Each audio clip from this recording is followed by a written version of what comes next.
Welcome once again, everyone, for the final presentation from today's early breakout sessions. Thank you so much to all of our panel leads and those that attended the breakout sessions. There was a lot of really interesting debate, a lot of conversation around various topics from security and data standardization to documentation ownership and growth techniques and hacks. I heard a lot of really interesting stuff.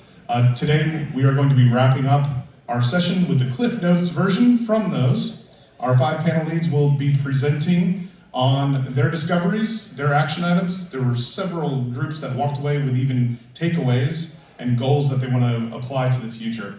We'll go ahead and get started here in our first slide.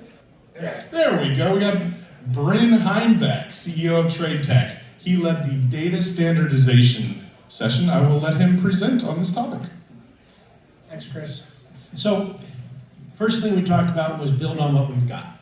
The idea that we don't have a data standard, it's not perfect, but we do have the World Customs Organization protocol that covers 148 countries and 98% of all global trade. That is what US Customs and other customs agencies demand that the trade correspond with them. And it's all the same. That's what my experience was as we connected to Japan and the US, we found it to be identical, or nearly identical. But it doesn't go far enough. So we can say, let's use this as a foundation. We don't need to go rediscover port codes. We've got them. And let's note that all of the carriers and VOCCs, customs house brokers, bonded facilities, and terminals all participate in these networks, and plural, not just here in the United States, but in Japan, and Canada, and elsewhere. You release cargo without customs permission, you got trouble. And there's something about the fact that customs is involved with this that goes beyond what we could do as a commercial standard.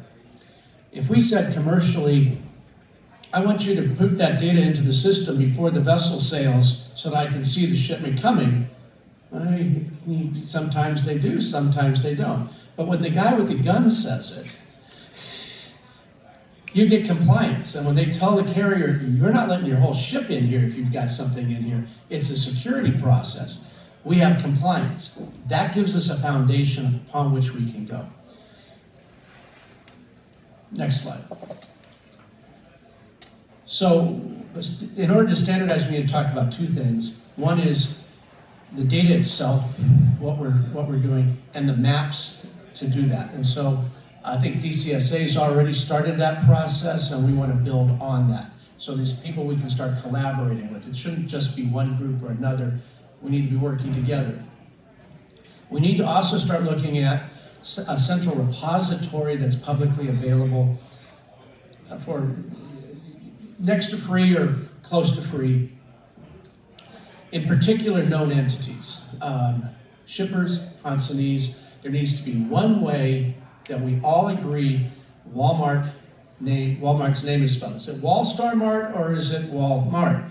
Can't be both because computer systems are literal and we're not going to get automation when we can't agree on this. So what we need is a central repository that we can bounce off of with APIs to say, does it already exist? If so, what is it? If it doesn't exist, let me double check, register, and that central place is actually going and saying, you missed it, it was over here, I'm not going to create that, but it needs to be duplicate free. We need a central place where there's only one way to identify somebody. Once we do that, we take a big step forward. Same thing with additional core reference data structures. The standard we have doesn't go far enough, but we need other pieces of information. We need to be able to have that in a place that's accessible for other people writing their software. And then we need to invite other systems participants that have other elements that can be contributed. One of the gentlemen with us has other expertise information, known parties, denied parties, parts information, et cetera, et cetera. So that's the tough, we continue to build this out in something that we can all tap into, we create more value. Next. The last thing, recommendations. There was a lot of energy, and I'm sure there was in everybody else's group, but what was really fun was people said, please don't wait till next year to start this meeting again. We need to be meeting on a monthly basis, an ongoing basis, and continuing this dialogue and developing this and a standard recommendation set. And we need momentum. And we need the JOC in this. The JOC's assistance. You started this, you need to come back and finish it. That's the ability to get the word out. They've already got a lot of data that's available. And so our call out to Eric, A, great idea. B, don't stop. Thanks. Well said. Thank you, Bryn. Thank you very much. For those of you that would like to follow up with Bryn afterwards, I highly encourage you to. There is a QR code on the site. If you're watching the recording of this, Bryn's contact information is on the site as well. Please reach out to him if you're interested in the data standardization and continuing the narrative. Next up, we have Miles Varghese. He will be presenting his growth models. He had a very comprehensive slide deck that he gave everyone, and there was lots of dialogue in that session as well. Miles. Thank you, Chris. Thanks again for the opportunity. Thank you, and Aaron. And thank you, everyone, for joining us. I kept mine quite simple. Even though I had a lot of slides, I think our takeaways were really high level, more than anything else. And some of the challenges that some of the members were facing, we were all able to kind of jump in on. And some of the big findings, some of the common themes that we were able to uncover on our sticky notes, the right people in the right seats. Obviously everything, and it might sound cliche, but people do matter. And then when you hire them, right, don't just hire people that you know, but gauge for the competency and their expertise as well.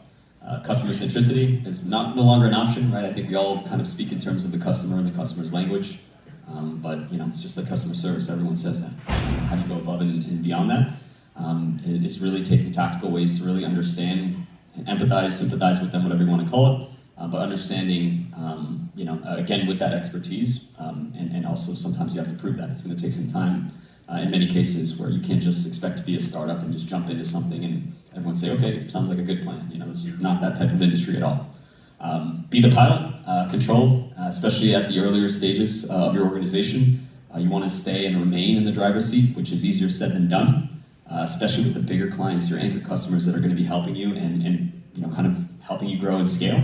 As awesome as that is, and as much as that's the outcome that you want, you also need to be very wary and control the outcomes and be able to work with them in a very transparent and open way, and also be able to have a deep enough relationship where you can also tell them, listen, we'll help you, but it can't just be on your terms, right? Especially if you're working with a bigger carrier or a bigger liner that's going to help you as a younger startup grow and scale. You need to be able to own that and control that conversation. And then when you control that conversation, the outcome becomes much more easier to manage. Growth itself comes in all shapes and sizes. There's not one model that fits everyone, and it's ultimately dependent on a ton of factors. And one of the things that Kyle from Vision, brought in with his expertise as well, was that a lot of the times it is luck and market timing, right? People couldn't predict COVID. Some startups succeeded in COVID. Where your organization might not have been succeeded, a couple things change, the market factors, you get lucky, whatever it might be. A lot of that is still involved. And of course, right, you want to take advantage of that, but to the best of your ability, you want to try to find the right growth for you and for your organization. And when you are building something, it needs to align, again, with that outcomes that you have to control. And then last but not least, product distribution also matters, right? Looking at your sales stack, your tech stack, how you're going to integrate different solutions, going deep, not being afraid to spend a little bit of money on sales ops, right? Sales engineering, DevOps, right? If you have the ability to do so. And then you also want to think in terms of the client and their commercial experience. And when I say commercial experience, their buyer behavior, right? Most customers don't want to deal with long sales cycles. They don't want to sign NDAs, right? Understand it's a necessity, but that's just more hoops that you're making them jump through that doesn't actually solve their problem at all, So at the end of the day, your approach with them matters, and as long as you can kind of think in their terms and what matters to them, let them try it. Perhaps it might work with your model. Maybe it's a sales model. You really have to adapt it, right, and align it with what you're trying to build from a startup or a tech perspective, or even if you're an established company or an entrepreneur and you're trying to get traction. You have to think about product distribution, and I think the one thing that I am missing is the change management aspect as well, where sometimes you're going to find yourself in very difficult situations where you need to, maybe it's an enterprise sale where you need to convert and talk to every single stakeholder, make them feel comfortable, make them feel heard, and be able to, in a very framework and a tactical way, be able to approach that win buy-in and think about it from that perspective, because the hardest part often is just getting people to trust you at the end of the day. But that's the outcomes of my workshop. Thank you guys again. I appreciate it. Thank you, Miles. Great job, man. Next up, we have Edmund Tu. He did a really interesting session on document and data ownership. There's a lot of overlap as well with the first presentation from Bryn on data standardization. I will hand off the microphone to Edmund Tu. Thank you, Chris. Just want to say, thank you, Chris, for being our chair and for the invitation from Eric at the Journal of Commerce for having me. So in our sections of document and data ownership in global trade, there are a lot of documents, bill of ladings, delivery orders, and etc. And in our discussion, we focus on the two parts here. So the first, what is the current situation of the industry? What are some of the pain points? One key one that we see is currently in regards of data ownership. Often the definitions is a little bit murky. It's very hard for the data consumer to prove each data owner. Second, I think it is a pretty new topic as well. So when it comes to driving adoptions, many of the incentive mechanism between all these parties yet to be fully figured out. And lastly, when it comes to source of truth, currently as we see in the supply chain, there are often multiple sources. In the last two sections, we come up with certain suggestions for us to move forward. So first, we believe those standards should be driven by not-for-profit organizations. Data should be paid for use only. And lastly, pretty important on the data ownership subject, we believe there should be some sort of framework for the industry, and this will be a very good direction to go forward. So that's it. Thank you very much. Thank you, Edmund. Very nice. Next up, Eric Green. He focused on the startup to growth stage overall theme.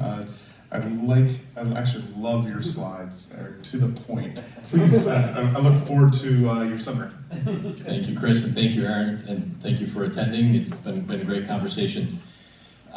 Chain.io is an integration platform. We are a Series A company maturing into our Series B, and I was fortunate to join about 6 months ago. Brian Glick, our CEO, who's trapped on a train somewhere in Northern California, so I was able to stand in for him. So thank you very much for having me. The overall theme from a startup to a growth stage company in some broad brushstrokes is when you start up, as most of you know, you're solving a problem for a client. And that client wants, is demanding, etc. But that growth stage, pardon me, is really predictably solving that problem over and over and scaling, which I think comes with some unique challenges and some unique cultural changes in an organization. And so that predictability really centered in our conversations around the product, around people, and around the process. Aaron? So from the product standpoint, this came out from our vision partners, really finding that common denominator problem that you can build a product on. As most of us know, if you build that product for one customer, you're making adjustments, et cetera, making customizations. And I get later, this bullet here, where every startup CEO and founder always says yes to that first customer, and you keep customizing. But there's that point of inflection where you first say no. And that's like a cultural change and a cultural mentality that we were talking about in our session. Minimizing tech debt early, I think, plays right into that, right? Where you're building for that one, where you really should be thinking about building for the many. And again, it's a tough mind shift to get. We talked about agility and data integrity in your product. And then product marketing. There was a discussion with a gentleman that's got a joint venture in the Far East where they're trying to sell app-based application into warehouse and traditional logistics companies and they're really struggling to find that product fit and product market fit. So there was some discussion around really trying to map out what the problem is back to the common denominator to get the product going. Please, Aaron. On the people and process side, our friends here from Israel, they built a great product that's scaling in Israel. Now they're moving into Turkey, and we started discussions around how do you go into that next market? Or the product may scale into the next market, but just the culture and the people and the things that have to go into it may be different. So finding that expert and an expertise around a new market is something that we recommend. A lot of discussion, and probably don't need to tell anyone here, but the capital markets have shifted, right? Where there's a much more focus on a path to profitability and capital efficiency. So we talked a lot about that and getting the right people aligned there. The change management, this came out of Miles' session 2, which is, when you're selling this product and you're building processes, whether it be in customer success, internally or externally, really thinking about that change management piece as a path to success.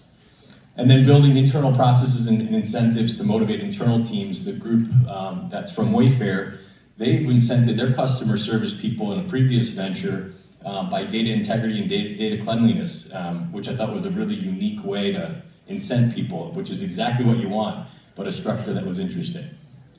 All right, next. I've put a bunch of resources here on some things we've talked about. A lot of this focuses on the capital raise and the venture side and some of the SaaS metrics, et cetera. The 8 steps for leading change was a change management discussion that came out with Miles.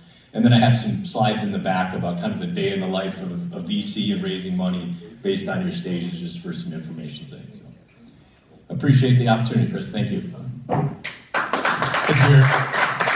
All of these links that are up here are once again available on the site. We'll have a QR code, and for those of you watching the recording, it will be available so you can click on the links and look more in detail into them. Thank you very much, Eric. Last but not least, John, your session was extremely informative, at least for me personally, especially in the beginning session. Talked a lot about security aspects of the supply chain. John Tulleri. Well, thank you very much. This was a good day. I had some really good conversations. One of the big things that came out today was cybersecurity should be raised to the main stage. It's involved in engaging everything that we all do. It wasn't there, which I think would have led more people here. We should think about the session or sessions in different areas that would make sense. Best practices, as we're all going through our security challenges at different levels, that should be made available. FailFest, I've done this many times before. That's one thing that'd be really interesting to bring here would be a FailFest where people have different aspects of what have failed, what have they learned, lessons learned, collaboration, so we all can learn from that. It doesn't have to be cybersecurity, it could be more broad, but I've seen CEOs get up and everybody say, I lost $20 million of revenue because of this happened. It's powerful. That'd be great for drinks one night. Think about that. That would be, just don't tell what you heard. I was asked today how someone could market the value of their organization's investment. They said some of their competitors had no security. And how could they demonstrate the power of what they had built and that investment to secure their customer and that data versus some of the others?